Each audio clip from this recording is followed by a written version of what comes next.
இவ்வளவு பெரிய கூட்டம் நான் கடந்த காலத்திலே பார்த்ததில்லை. ஒரு அந்த போராட்டத்தில் ஒப்படைத்துக் கொண்டவர்கள் என்று நான் கருதுகிறேன்.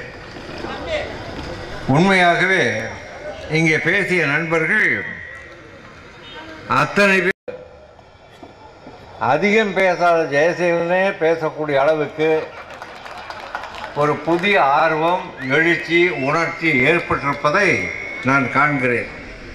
கூடிய அளவுக்கு ஒரு மனப்பான்மை இன்றைய ஆளுங்கட்சியினிடத்தில் இருக்கிறது, குறிப்பாக முதலமைச்சரிடத்தில் இருக்கிறது.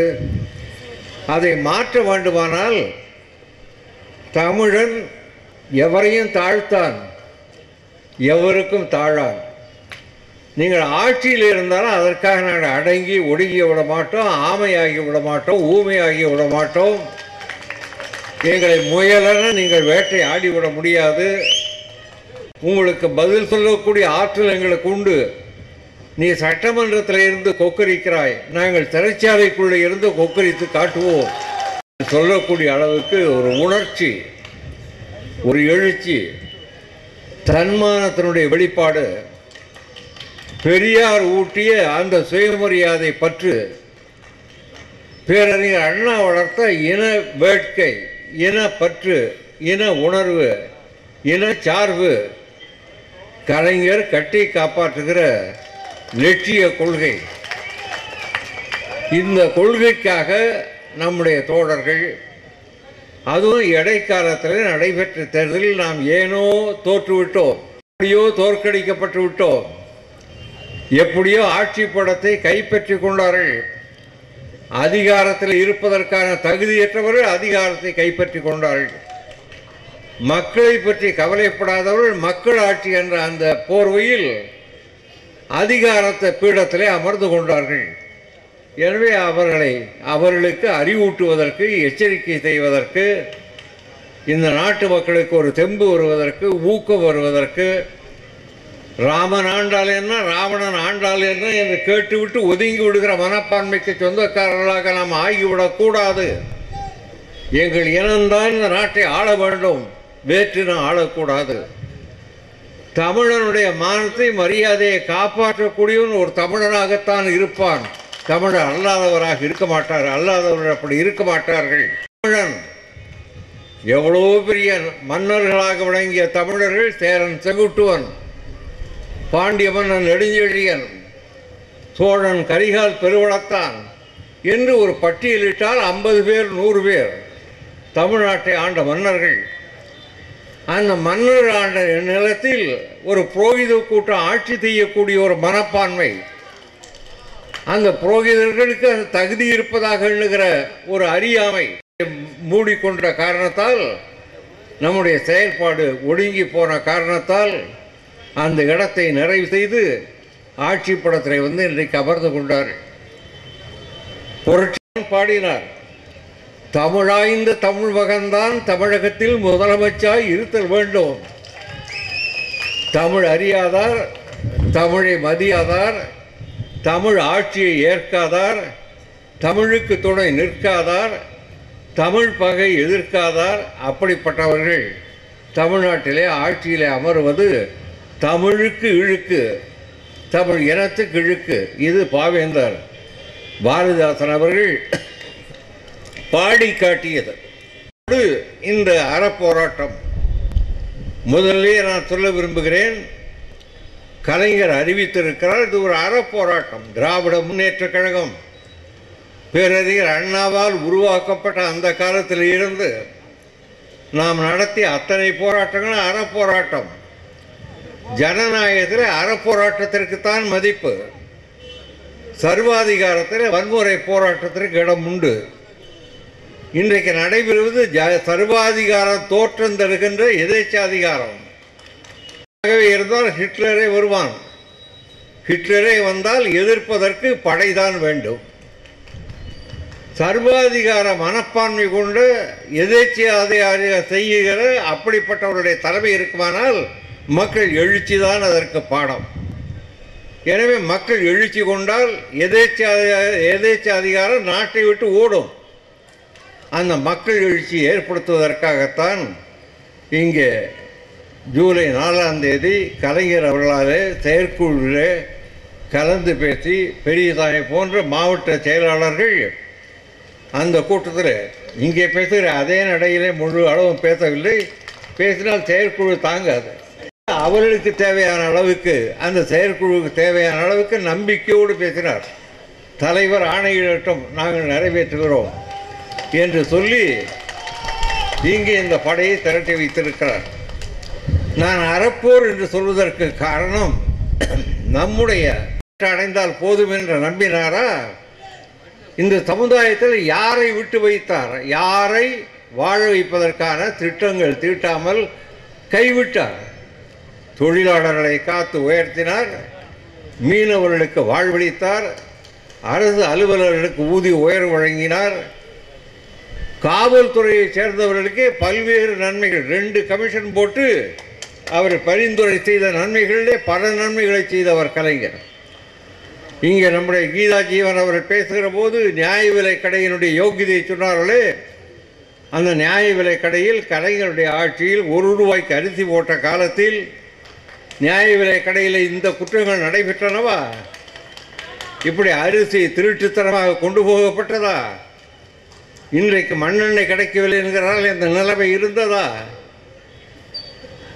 ஒரே காரணம், திராவிட முன்னேற்ற கழக ஆட்சியிலே நாங்கள் எவ்வளவுதான் பெரிய அதிகாரத்தில் இருந்தாலும் கூட நாங்கள் சாமானியமானவர்கள் தான், உங்களை போன்றவர்கள் தான். நான் தொழிலாளியாக இல்லையே தவிர, ஒருவேளை நான் படிக்கிற வாய்ப்பு தவறி போயிருக்குமானால் நான் தொழிலாளியாகத்தான் இருந்திருப்பேன். என்னுடைய தந்தையார் விவசாயியாக இல்லையே தவிர, அவருடைய இயல்பு, அவருக்கு கிடைத்த வாய்ப்பு சரியாக இருந்திருக்குமானால் விவசாயியாகத்தான் இருப்பார். விவசாயி, தொழிலாளி, பாட்டாளி, மரம் அறுப்பவன், மூட்டை தூக்குபவன், தெரு சுத்தம் செய்கிறவன், எல்லோரும் நம் இனம். உழைக்கின்ற கரங்களெல்லாம் நம்முடைய கரங்கள், பாடுபடுகிற மக்களெல்லாம் நம்முடைய மக்கள். இரத்தத்தை வியர்வையாக மாற்றி சிந்துகிறவர்களெல்லாம் திராவிட இனம்.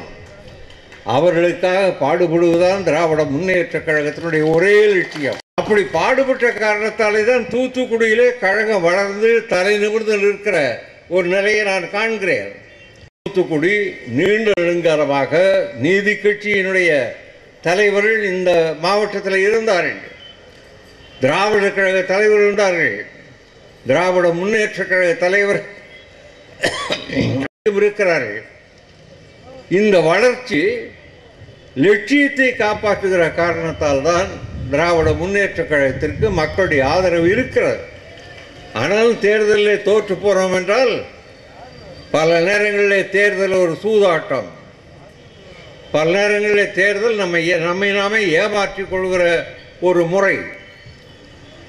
தேர்தல் என்று சொன்னால் ஒரு நாணயத்தை போல, ஒரு பக்கம் தலை, ஒரு பக்கம் பூ. விழுந்தால் தலை, விழாவிட்டால் பூ. ஆக அப்படி ஒரு நாணயத்தை போல இருக்கிற தேர்தல் ஜனநாயகத்துக்கு அதுதான் முறை. அதில் நாம் ஏமாந்திருக்கலாம், தோற்று இருக்கலாம், ஆனால் அது அல்ல திராவிட முன்னேற்ற கழகம். அதனால் அழிந்து விடாது என்றால் தேர்தலை மட்டுமே கருதி திராவிட முன்னேற்ற கழகம் தோன்றவில்லை. எனக்கு முன்னாலே பேசிய நண்பர் ஒருவர் குறிப்பிட்டார், அதை நான் தெரிவிக்க விரும்புகிறேன். நாம் இன்றைக்கு இவ்வளவு பேர் இங்கே கூடியிருக்கிறீர்கள். உங்களை பார்க்கிற போது எனக்கு ஏற்படுகிற மகிழ்ச்சிக்கு காரணம், எழுந்திருந்து நிற்க கற்றுக்கொள்ளும் 80 வயதான கழகத்தோடு ஒரு 4 பேர் இருக்கிறார். மகிழ்ச்சி எல்லாம் என் ஜோடி. ஒரு 60 ஆண்டுக்கு முன்னால் இவ்வளோ பெரிய கூட்டமே சேர்க்க முடியாது. கேவிக்க சாமி காலத்தில் கூட்டம் சேர்த்தாலும் சட்டை போட்டவனே இருக்க மாட்டோம், சட்டை போட்டு கொண்டு இருக்கிறவங்க இருக்க மாட்டாங்க. மேடையில் தான் 4 பேர் இருக்கும். ஒலிபெருக்கி, நல்ல ஒலிபெருக்கி கூட வச்சு பேச முடியாது, இப்படிப்பட்ட வெளிச்சம் இருக்காது. நாற்காலி நாங்கள் தான் போட்டு உட்காருவோமே தவிர எதுக்கு இருக்கிற போட்டு உட்காந்து எல்லாம் கீழே தான் உட்காருவோம். அப்படி ஒரு 60 பேர் 80 பேர் இருந்தால் 100 பேர் இருந்தால் அதுக்கே தலைவர் பெரியாரே பேசுவார். 100 பேரை வைத்து கொண்டு தந்தை பெரியார் 1 மணி நேரம் பேசுவார். யாருக்காக? என்ன பெரியார் இருக்க சாப்பாட்டுக்கு இல்லாமல் உங்கள் ஊரில் வந்து கூட்டம் பேசினாரா? அவர் திராவிடர் கழகத்தினுடைய பேச்சாளரா? பெரியாரை பார்த்து காங்கிரஸ் தலைவர் அவர் பிரபு என்று சொல்லக்கூடிய நிலையிலே இயற்கையிலே வாழ்ந்தவர். அவர் கட்டி வைத்த சத்திரம் ஈரோட்டில் அவருடைய அப்பா கட்டின சத்திரம் இருக்கிறது.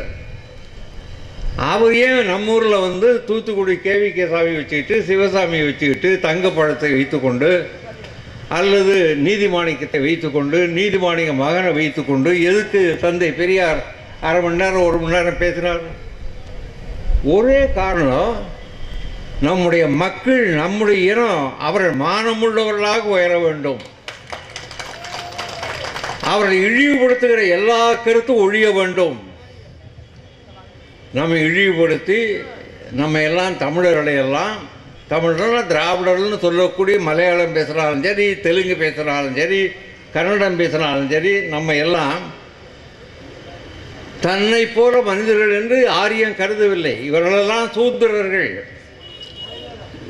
ஆரியர்கள் என்று சொன்னால் பிராமணர்கள் தான் உயர்ந்தவர்கள்.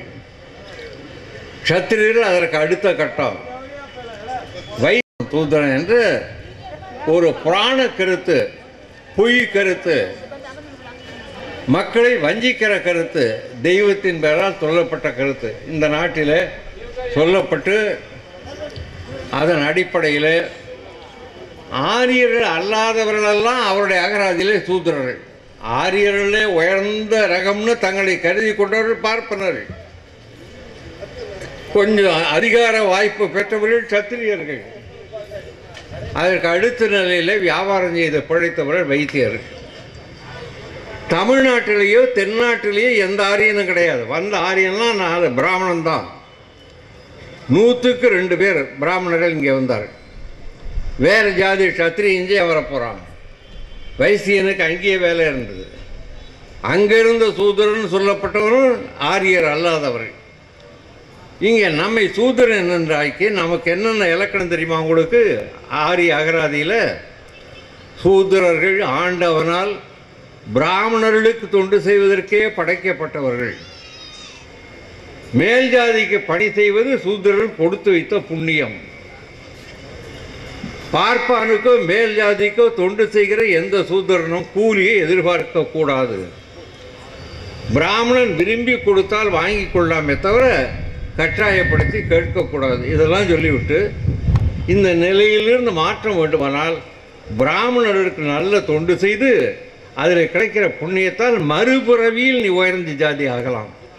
இது அவங்க அப்பனுக்கு தெரியாது, எங்கள் அப்பனுக்கு தெரியாது. மறுபிறவியில் எவன் மேல் ஜாதியில் பிறகு இன்னைக்கு பார்ப்பான் அப்புறம் இருக்கிறோம். நேற்று சூத்திரனாக இருந்து நமக்கு தொண்டு செய்தவனா? அப்படி தொண்டு செய்தா 3 பேர் 90 பேருக்கு எப்படி தொண்டு செய்ய முடியும்? நாங்கள் 100க்கு 90 பேர், நீ 100க்கு 3 பேர். உன்னுடைய நன்மைக்கு எழுதி வச்ச சாஸ்திரத்தில் எங்களை தொண்டு செய்வதற்குரிய ஜாதி தொண்டு ஜாதி, இழி ஜாதி. இந்த ஜாதியினர் வெளிப்படையாக புரிஞ்சுங்க. பெரியசாமி சொந்தக்காரன் அக்ரஹாரத்தில் நடக்கக்கூடாதுன்னு ஒரு காலத்தில் இருந்தது. திருவிக அவர்கள் விருதுநகர் மாநாட்டிலே நாடார் வாலிபர் சங்க தேசிய மாநாட்டிலே தலைமை வைத்து பேசினார். திருவிக அவர் சீர்திருத்தத்தை விரும்புகிறவர். சுயமரியாதை கட்சிக்காரர் அல்ல. சுயமரியாதை கொள்கையினுடைய சில கொள்கையை வரவேற்பார்.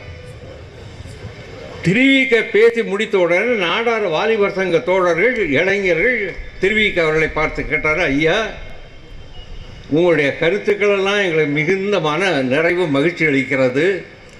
ஆனால் எங்கள் வட்டாரத்தில் விருதுநகர், அருப்புக்கோட்டை, இந்த பக்கம் சிவகாசி, இந்த பக்கத்தில் இருக்கிற கோயில்களில் நாடார்களாகிய எங்களை உள்ளே அனுமதிப்பது கிடையாது. நாங்கள் இந்த கோயிலுக்குள்ளே அனுமதிக்காத காரணத்தால் நீங்கள் என்ன வழி சொல்கிறீர்கள், நாங்கள் எப்படி போராட வேண்டும் என்று கேட்டார். விளக்கம் சொன்னார் தெரியுமா? தம்பிகளே, இளைஞர்களே, உங்களுடைய உணர்ச்சியை நான் மதிக்கிறேன், பாராட்டுகிறேன். ஆண்டவன் கோயிலுக்குள்ளே மட்டும் இல்லை, திறந்த வெளியெல்லாம் ஆண்டவன் இருக்கிறான். கடற்கரையில் இருக்கிறான், தோட்டத்தில் இருக்கிறான், துறவில் இருக்கிறான். நீ ஏன் கோயிலுக்குள் தேடிட்டு போகிற? உன்னை மதிக்காத கோயிலுக்குள் நீ போகாதேன்னார். திருவிக்காவே சொல்லக்கூடிய அளவுக்கு ஒரு நாள் இந்த நாட்டில் இருந்து எப்படி இருந்தது? நாடார்த்தமும் தானார்த்தமும் தீண்டாதவர்கள் கொடுமைப்படுத்தினார்கள். எப்படி படுத்தினார்கள்? கேரளத்து பக்கம் போனால் சாணார் சமூகமோ ஈழவர் சமூகமோ தாழ்த்தப்பட்ட சமூகமோ தாய்மார்கள் சகோதரிகள் வயலில் வேலை செய்கிற பெண்கள் கூட மேலே துணி போட்டு மூடிக்கொண்டு வேலை செய்யக்கூடாது. திப்புக்கு கீழே தான் துணி கட்ட வேண்டாம். இந்த அயோக்கியத்தனமெல்லாம் எவன் உண்டாக்கியது? இந்த அக்கிரமத்திற்கு என்ன முறை? இது ஆண்டவனுக்கு சம்மதமா? ஆண்டவன் சொல்லி இருப்பானா? அப்படி சொன்னா அவன் ஆண்டவனா இருப்பானா? ஆக இது கடவுள் அல்ல, கடவுள் பெயரால் ஒரு கயமை, ஒரு ஆதிக்க கூட்டம். இங்கே பேசிய நம்முடைய முன்னாள் யூதர்களை பற்றி பேசினார். அந்த யூதர்கள் அந்த நாட்டில் மேல் ஜாதி பிராமணர்கள், ஜெர்மனியில் எல்லா வியாபாரமும் அந்த யூதர்களுக்கு தான் சொந்தம். ஆக தொடக்க காலத்தில் ஹிட்லர் இந்த யூதர்களை எதிர்த்ததற்கான எங்கள் மக்கள் பாடுபடுகிறார்கள், நீங்கள் என்னடா அனுபவிப்பதுன்னு தொடங்கினான். நீங்களே அந்த தெருவெல்லாம் யூதர்கள், தெருவுக்கு அப்பாலே இருக்கிற சிறு சிறு வீடுகளில் ஜெர்மன்காரன் பிரெஞ்சுக்காரன். அப்போ யூதர்களை எதிர்ப்பது ஹிட்லருக்கு ஒரு லட்சியமாயிட்டு. அப்புறம் அது வேற தவறான பாதையில் சர்வாதிகாரி என்ற முறையில் போய்விட்டார். நம்முடைய நாட்டில் நம்மை தூதர் என்று சொன்னது மட்டுமல்ல, என்னென்ன அக்கிரமமாக நம்ம அடக்கி வைப்பதற்காக, ஒடுக்கி வைப்பதற்காக, கையேந்தி நிற்க வேண்டும் என்பதற்காக என்னென்ன எழுதி வச்சான் தெரியுமா? சூத்திரர்களுக்கு திருமண உரிமையே கிடையாது, நமக்கு உரிமை கிடையாது. யார்? ஐயர் விட்டு அகராதியில். நம்ம அகராதியில் நம்ம கல்யாணம் பண்ணி பேரம் பேத்தி எடுத்து நமக்கு 2 பிராமண குழந்தை கூட இருக்கு. நம்ம பிராமணனை விட தாழ்ந்தவர்கள்னு அவன் சொல்றான்னு அதை அவன் நிரூபிக்கிறதுக்கு ஒன்றும் கிடையாது. பிராமணனை விட சூத்திரன் அறிவியலை சிறந்தவனாக இருக்கிறான்னு பல பேர் சொல்லியிருக்கிறான். மிகப்பெரிய முனிவர்கள் திராவிட இனத்தை சேர்ந்த பெண்களை கல்யாணம் செய்து கொண்டார். அவங்களுக்கு வேற கிடைக்கல, திருமணமே செய்துக்கிட்டான். அப்படி விஸ்வாமித்திர கோத்திரத்தை சேர்ந்த பிராமணர்கள் பிராமணர் இல்லாத பெண்ணை, திராவிட பெண்ணை பெண்களை திருமணம் செய்து கொண்டு அவர்களுக்கு பிரம்மராட்சசர்னு பேர். இதை எழுதினவர் P.T. சீனிவாசையங்கார்னு பெரிய வரலாற்று ஆசிரியர். ஏன் இதெல்லாம் சொல்கிறேன்னா, இந்த நாட்டில் தமிழன்னு சொல்லிட்டா அவனை எப்படியாவது இழிவுபடுத்தணும்.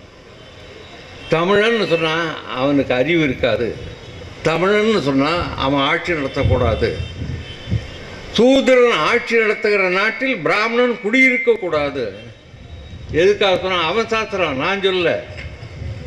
எனக்கு சந்தர்ப்பம் தான் நான் சொல்லுவேன். இப்போ எனக்கு சந்தர்ப்பம் இல்லை. பிராமணன் சொல்கிறான், அவனுடைய சாஸ்திரத்தில் சூத்திரன் ஆட்சி நடத்துகிறான்னா அந்த நாட்டில் பிராமணன் குடியிருக்கக்கூடாது, காட்டுக்கு வேணாலும் போங்கிறான். பிராமணன் கொலை செய்தால் அவருக்கு தூது தண்டனை தரக்கூடாது. சூத்திரன் கொலை செய்தால் உடனே தூது தண்டனை நிறைவேற்றணும். எப்படி? கொலை ஒன்று தான். இந்த கை அந்த கையை வெட்டினா அந்த கையை வெட்டிடணும். அந்த வெட்டுற கையை, அந்த கை இந்த கையை வெட்டினா வெட்டுற கைக்கு பூ மாற போடணும். அப்படியெல்லாம் சாஸ்திரங்கள் எழுதி வைத்து அதனுடைய விளைவு என்னன்னா, பேரறிஞர் அண்ணா ஒரு காலத்தில் சொன்னார்கள், நீதிதேவன் மயக்கம் நாடகத்தில் அதை விளக்கி சொல்வார்கள். சூத்திரன் தலை நிமிராமல் இருப்பதற்கு என்னென்ன உண்டோ அவ்வளவும் செய்து தமிழர்களை தாழ்த்தினார்கள். எப்படின்னா அதிலிருந்து விடுதலை பெற முடியாமல் மாற்றினார்கள். ஒரு தொழிலாளி முதலாளி ஆகிடலாம், ஒரு உழமை மிராஸ்தார் ஆகிடலாம், ஒரு ஹோட்டல் சிப்பந்தி ஹோட்டல் சொந்தக்காரன் ஆகிடலாம், ஒரு நெசவாளி ஜவுளி கடை முதலாளி ஆகிடலாம். ஒரு சூத்திரன் மேல் ஜாதி ஆக முடியாது. ஒருவேளை கிறிஸ்தவனான ஆகலாம், இஸ்லாமான ஆகலாம், மேல் ஜாதி ஆக முடியாது. ஒரு தீண்டாதவன் மேல் ஜாதி ஆக முடியாது. இது எப்படின்னா, மற்றவன்லாம் பிறந்த போது இருந்த சூழ்நிலையினால் அந்த நிலைக்கு ஆளானவர்கள். சூத்திரனோ வைத்தியனோ இந்த ஜாதி பிறக்கிற போதே அந்த அடிமைத்தனத்தோடு பிறக்கிறான். இந்த தாய் தந்தைக்கு பிறந்தா அவன் சூத்திரன். ஆகவே இந்த அடிமைத்தனம் நம்முடைய ரத்தத்தில் ஊறுகிற அளவுக்கு நம்முடைய பிறவியோடு ஒட்டியதாக ஆக்கி, உங்களுக்கெல்லாம் தெரியும், தூத்துக்குடி வட்டாரத்தில் ஏழை மக்கள் சில பேர் கொத்தடிமையாக கொண்டு போகப்படுகிறார். ராஜபாளையத்தில் இருந்தாலும் சரி, ஆந்திரா விசாகப்பட்டினத்தில் இருந்தாலும் சரி, அங்கே உள்ள காவல்துறை கண்டுபிடிச்சா அந்த கொத்தடிமையாக விலைக்கு விற்கப்பட்டவர்களை விடுவித்து கொண்டு வந்து அவரவர் ஊரில் ஏதாவது தொழில் செய்ய விடுகிறார். அந்த கொத்தடிமையை கூட மீட்டுவிடலாம், சூத்திரனை மீட்க முடியாது. கொத்தடிமையை மறுபடியும் வாழ வைத்து விடலாம், சூத்திரனை நிமிர்ந்து வாழ வைக்க முடியாது. அது பிராமண சாஸ்திரம், வைதிக சாஸ்திரம், ஆரிய சாஸ்திரம், மனு தர்மம், ராமாயண கதை. அதுக்காக தான் சில பேர் கேட்பாங்க, ராமாயண கதை அப்படி என்ன பண்ணுச்சுன்னு. சீதையை மீட்டு கொண்டு ராம அயோத்திக்கு போகிறான். அவன் செல்வாக்கில் மீட்டானா, அனுமானுடைய திறமையில் மீட்டானா, எப்படியோ போரில் வெற்றி பெற்றதாக கதை. அப்படி சீதை மேலே சந்தேகம். முதல்ல அந்த புத்தி இருக்க வேண்டாமா? சந்தேகம் தான். ஏன் நீயே கூப்பிட்டு போகிறான், அவன் ராவணன் பார்த்துக்கிறான். சீதையை மீட்டு கொண்டு போனதாக சொல்லுகிற போது எதுக்கு மீட்டான்றதுனா தன்னுடைய பெருமையை காப்பாற்ற. நான் ராமன், என் மனைவி ராவணன் தூக்கி கொண்டு போனான். தூர்ப்பனை மூர்க்கு அறிந்ததை பற்றி ஒரு பயலும் பேச மாட்டான். அது இந்த ஏட்டுக்குள்ளே தான் இருக்கும். சீதையை மீட்டான், சீதையை மீட்ட அழிச்சிட்டு போனேன். அதுக்கப்புறம் யாரோ பேசினார்கள் என்று ராமனுடைய காதுக்கு வந்ததாக சொல்லி சந்தேகம் ஏற்பட்டு சீதையை காட்டுக்கு அனுப்பினான். எப்படிப்பட்ட ராமன்? இலங்கையில் இருந்தது முதல்ல உனக்கு தெரியும். சொந்த புத்தி இருக்க வேண்டாமா? புத்தி இருந்தால் ஒன்று சீதையை கொண்டாந்து திரும்பி அயோத்திக்கு வர வேண்டாம். சரி, வந்தது நியாயம்னா அந்த சீதையை வைத்து காப்பாற்றி இருக்கணும். மறுபடியும் காட்டுக்கு. அதே மாதிரி தான் ராமன் பட்டாபிஷேகம் செய்து கொண்டு 2வது முறை பட்டாபிஷேகம் செய்து கொண்டு அயோத்தியில் ஆள்கிற போது ஒரு 10 பிராமணர்கள் வருகிறார்கள். ராமா அநியாயங்கிறான். அவர் பிராமணர் என்று சொன்ன உடனே ராமன் கண்ணை விழித்து கொண்டு ஐயோ என்னன்னு கேட்குறான். அந்த பிராமணர் சொல்லுகிறார்கள், ராமா உன்னுடைய ஆட்சி புனிதமான ஆட்சி, இந்த ஆட்சியில் பாவம் நடக்கலாமாங்கிறான். ராமன் புனிதமான ஆட்சி நடத்துகிறோம், இதில் பாவம் நடக்குது, என்ன பாவம் நடக்குது? ஒரு பிராமண குழந்தை இறந்து போய்விட்டது. ஒரு பிராமண குழந்தை இறந்து போச்சுன்னா 7 வயசு 8 வயசு குழந்தை ஒன்று இறந்து போச்சு அக்ரகாரத்தில். அப்படியானால் ஏன் இறந்ததுன்னு கேட்குறான். நோய் வந்து இறந்து போச்சு. ஆனால் ஒரு பாவம் நடந்தால்தான் அப்படி நடக்கும். என்ன பாவம் என்று கேட்குறான். ஒரு சூத்திரன் இந்த அயோத்திக்கு பக்கத்தில் இருக்கிற காட்டில் தவம் பண்ணுகிறாங்கிறான். உடனே ராமன் கேட்குறான், நான் என்ன செய்யங்கிறான். தவம் செய்கிற சமூகனை ஒழித்து விட்டால்தான் அந்த பாவம் தீருங்கிறான். ராமன் உடனே வாளை உருவி கொண்டு பக்கத்தில் இருக்கிற காட்டுக்கு போய் தவம் செஞ்சுட்டு இருக்கிறான். சாமியை நோக்கியவன், அரசியலே தெரியாதவன். அந்த சூத்திரனை நீ என்ன செய்கிறேன்னு கேட்குறான். தவம் செய்கிறேங்கிறான். சூத்திரன் இங்கே தவம் செய்யக்கூடாதுங்கிறான். அதற்கு கூடவா தடைன்னு கேட்குறான். உடனே அவனுடைய தலையை அறுத்து விட்டான். அது கதை. ஒரே ஒரு உண்மை, நாங்கள் தமிழன் சொல்கிறதுக்கு ஒரே ஒரு காரணம் இந்த சூத்திரங்கிறது ஒழியணுங்கிறது. நாம் தாழ்ந்தவன் நினைப்பே ஒழியணும்.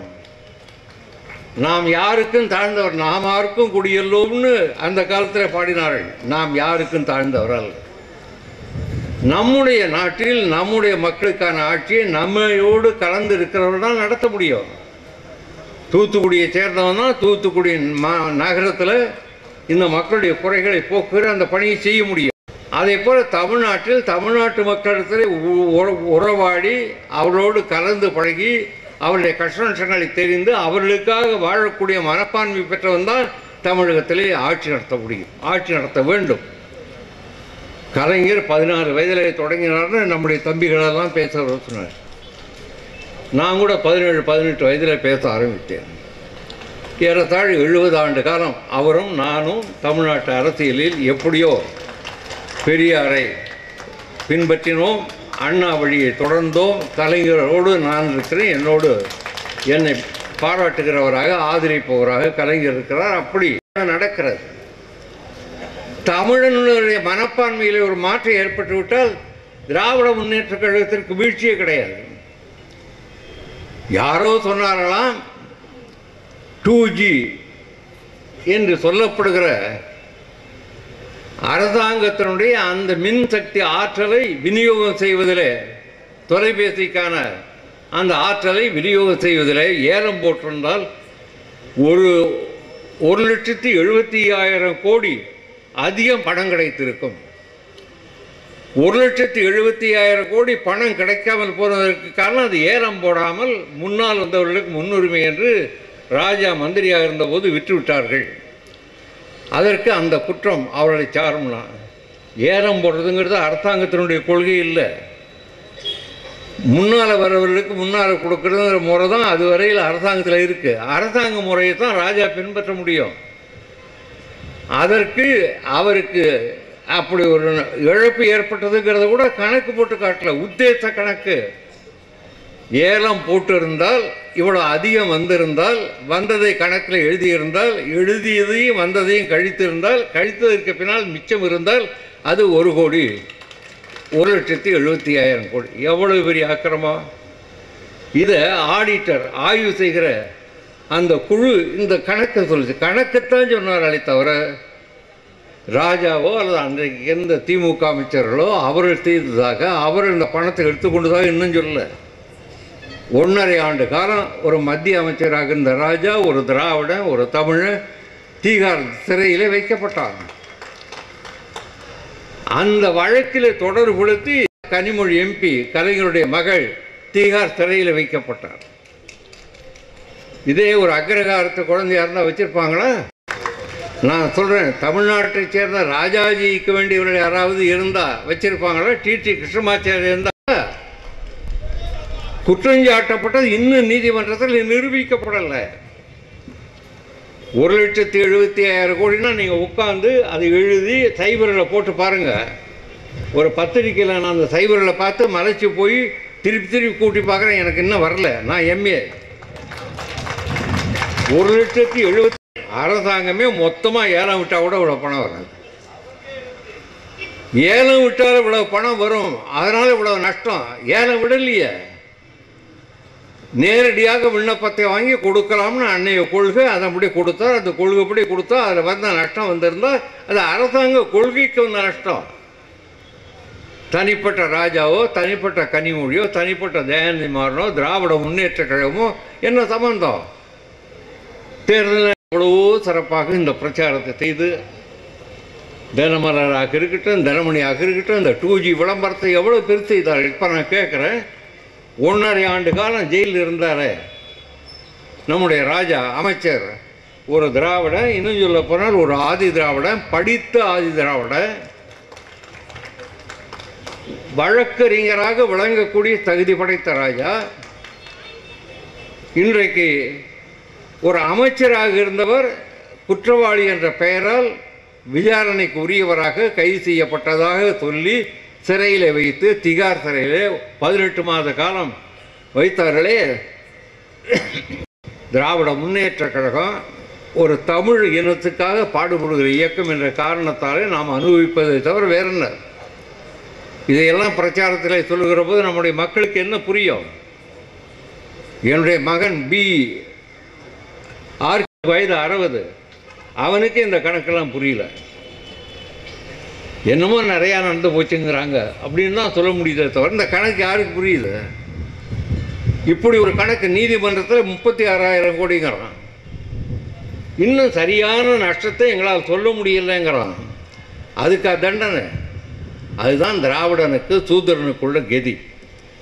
அதைத்தான் நீங்கள் உணர வேண்டும். அதை மாற்ற வேண்டுமானால் தமிழ்நாட்டில் உள்ள ஆட்சி ஏதோ என்றைக்கும் நிலைத்து போகிற ஆட்சி என்பதை போல ஒரு தோற்றம் எல்லாம் கொண்டு வந்தேன். 5-6 பத்திரிகையில் படித்து காட்டணும்னு படித்து காட்ட நேரம் இல்லை. ஆகவே நான் சொல்கிறேன், இந்த ஆட்சியில் இந்த அம்மையார் எதையும் செய்யலாம்னு நினைக்கிறாங்க. எதிர்கட்சி தலைவர் விஜயகாந்த் ஒரு சட்டமன்றத்தில் எதிர்கட்சி தலைவர், அவர் கோபமாக பேசியிருக்கலாம். 10 நாள் சட்டமன்றத்திற்கு வரக்கூடாது. எதிர்கட்சி தலைவரை அப்படி செய்வாங்க? எதிர்கட்சி தலைவர் ஜெயலலிதாவாக இருந்தால் அப்படி ஒரு ஆணை பிறப்பிப்பாரா?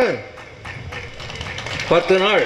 அது மட்டும் இல்லை, அவருடைய அரசாங்கம் தந்திருந்த கார் எதிர்கட்சி தலைவருக்கு, அதை கூட வாங்கி கொண்டார்.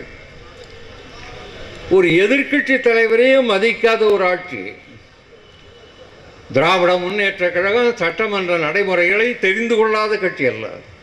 ஜீவன் 5 ஆண்டு காலம் அமைச்சராக இருந்தாரே, அப்போது சட்டமன்றத்தில் கலைஞரோ நானோ ஸ்டாலினோ துரைமுருகனோ ஏதோ சில நேரத்தில் கோபமாக கூட நம்முடைய துரைமுருகனோ மற்றவர்களோ பேசலாம். ஆனால் சட்டத்தை மதித்து பேசினோம், நியாயங்களை நிலைநாட்டி பேசினோம். எதிர்கட்சி என்ன கேள்வி கேட்டாலும் விடையளித்தோம். அவர் பேசுவதற்கான முழு சந்தர்ப்பம் கொடுத்தோம். என்றால் எதிர்க்கட்சியை முழு அளவுக்கு தங்கள் கருத்தை சொல்ல வைப்பதுதான் ஜனநாயகம். ஜனநாயகம் அல்ல, ஜனநாயகம் என்பதே மக்களுக்கு பாதுகாப்பு. மக்களுக்கு பாதுகாப்பு கிடைப்பதற்காக உள்ள ஜனநாயகத்தை முழு அளவிலே பயன்படுத்த வேண்டுமானால் நம்ம எதிர்த்து பேசுகிறவர்கள் முழு அளவிலே பேசினால்தான் நியாயம் நமக்கே புலனாகும். ஆனால் இன்றைக்கு திமுக தோழர் இங்கே பேச முடிகிறதா? ஒரு ஐயவனா கேட்க முடிகிறதா? முதலமைச்சருடைய பேச்சில் குறுக்கிட்டு இது நியாயமல்ல சொல்ல முடிகிறதா? வேறு எந்த அமைச்சர் பேசினாலும் கூட குறுக்கிட்டு பேச முடிகிறதா? எத்தனை முறை திராவிட முன்னேற்ற கழகத்தோடு 23 பேர் வெளியே அனுப்பப்பட்டார்கள். திராவிட முன்னேற்ற கழக ஆட்சியிலே அதிமுகவை சேர்ந்தவர் வேண்டுமென்றே எழுந்திருந்து போகிறாரை தவிர நாங்கள் எத்தனை முறை அனுப்பியிருப்போம். என்ன காரணம்? நாங்கள் மக்களை மதிக்கிறோம், அவர்கள் மக்களை மதிக்கவில்லை. இந்த மக்கள் என்ன செய்ய போகிறார்கள்? எப்பொழுது இந்த மக்களை ஏமாற்றலாம், எந்த நேரத்தில் நம்ம ஆட்சியில் வருவதை இந்த மக்கள் தடுத்து விட முடியாது.